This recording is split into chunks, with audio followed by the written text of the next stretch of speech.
to another episode of Los Banos Talk. My name is Justin Collins, and tonight I finally can tell you the election results. According to the Merced County Registrar of Voters, these are the final results. There are no longer going to be any more updates, and the numbers I give you today should not change.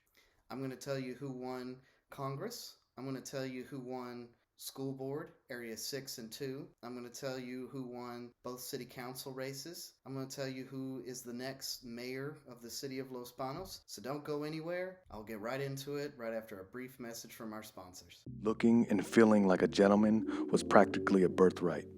At Mavericks Inc., we believe it's time to get it back. Building a legacy was a big deal. And when we build something, we did it in style. The confidence to remember, manners maketh the man.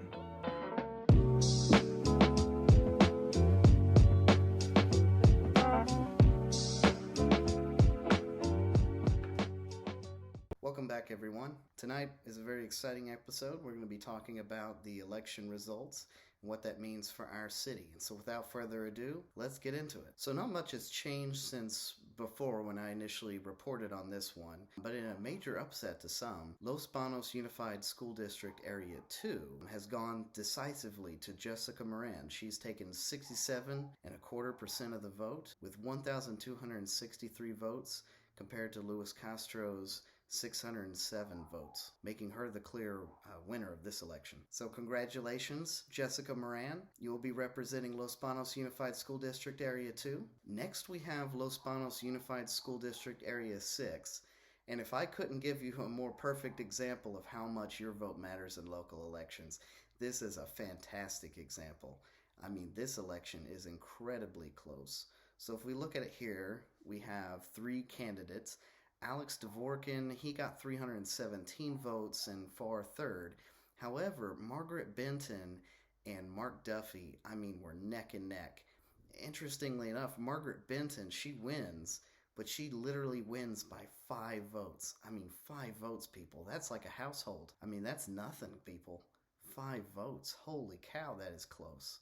So, if you need a better example of how much your vote matters in local elections, this is a great example. But Margaret Benton, she takes it by the skin of her teeth. So congratulations, Margaret Benton. You'll be representing Los Banos Unified School District Area 6 again. Now we move on to the far more or less climatic election result, Deborah Lewis. Deborah Lewis has won District 4 City Council. However, she was running essentially unopposed. What is interesting is that there was a write-in candidate, I guess, that got 98 votes. Now, while these write-ins, it could be theoretically for anyone, my understanding, and I don't know who the actual person is, but I heard rumor that there was someone trying to run a actual write-in campaign, so most of these votes might have actually gone to a single individual, but I honestly don't know who that person is. And then we have City of Los Banos Councilmember District 1. Now this race was a lot closer than I thought, but we still have a very clear winner. Kenneth Lambert has won with 58% of the votes, 1,822 votes compared to Dave Newman's 1,300.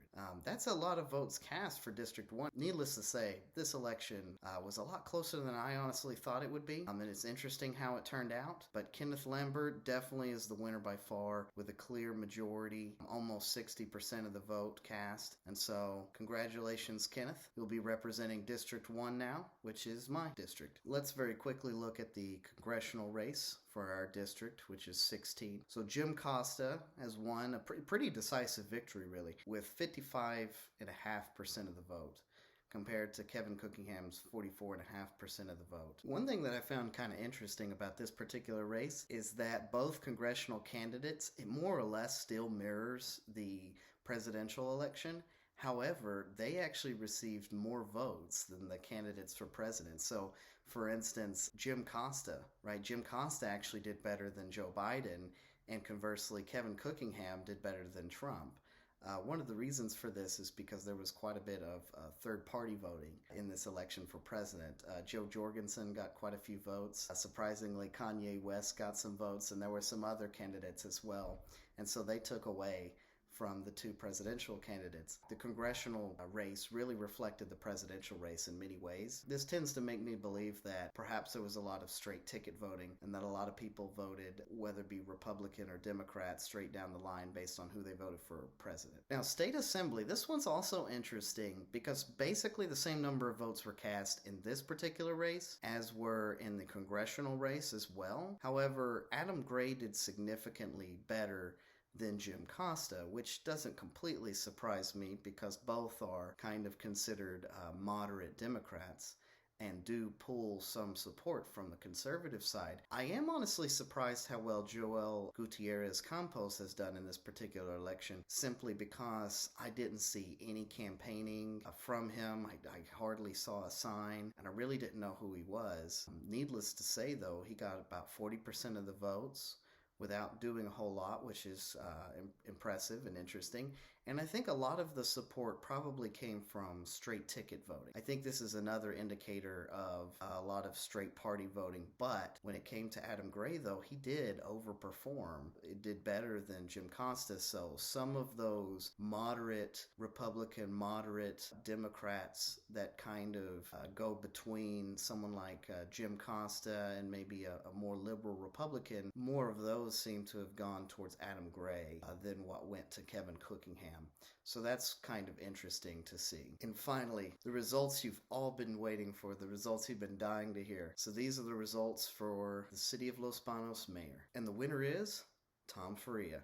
So Tom Faria has 6,794 votes compared to Paul Yanez's 6,762 votes. And there are 57 write-ins. And this brings us to a total of 13,613 votes. Now, there's a couple things really interesting about this race this year.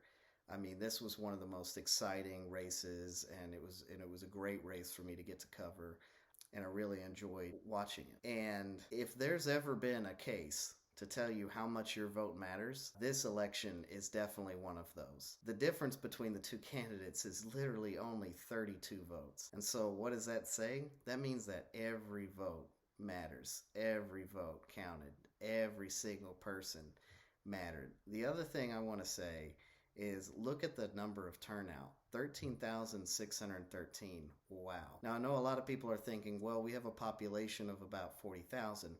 But okay, if we take out people who are not registered to vote, either ineligible or not registered, we end up with basically that well over 50%, if not 75%.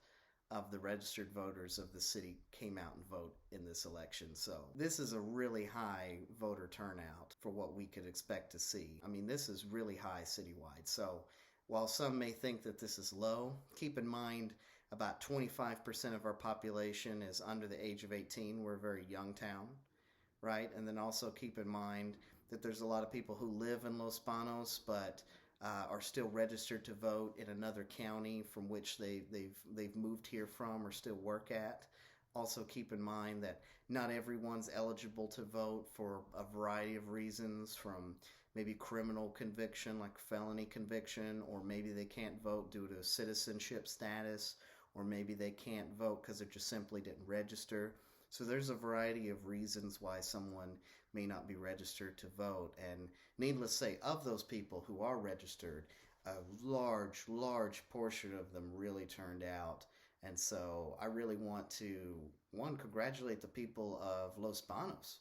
I want to congratulate you guys for really turning out and making this a really awesome election. And I also want to congratulate Tom Faria. Congratulations, Tom. This was a very hard race, and you won. And so I wish you the best of luck, and I hope that you serve our city well. And I just want to say congratulations, Tom Faria. This was a long election.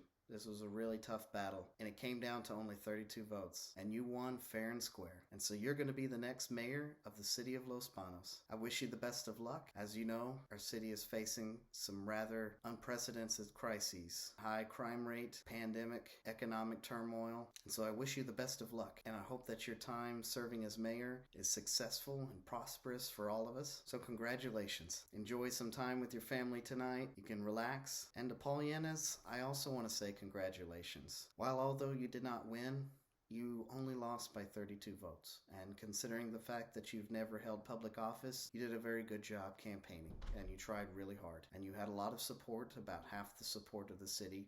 And so there's nothing that you should be ashamed of, and you should feel proud of yourself too. It was an honor and a privilege to be able to interview both gentlemen running for mayor this election, and it was an honor and privilege to get to bring that information to you, the people of Los Banos, and give you the information that you needed to make an informed decision. And you've made that decision, and now it's time that we move forward. Whether you voted for Paul or whether you voted for Tom Faria is now all of our mayors. He serves all of us. And so if you had strong feelings against him, maybe you supported Paul and he wasn't your guy, right? Because about half the city did. Well, for now, let's put that aside. We need to come together. Tom is our mayor. He's going to need our support. We need to get through this time. And let's come together and work together as a city, as a community, and deal with the issues that lay before us. And there's one last issue that now we need to discuss. So Tom Faria represented District 2 of the City Council, but now he just became mayor, and he has 2 years left in his seat in City Council. So what happens to that seat?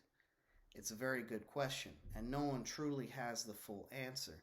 But I did do some digging and I asked some questions, and I more or less have a good understanding of what should happen or how this might proceed.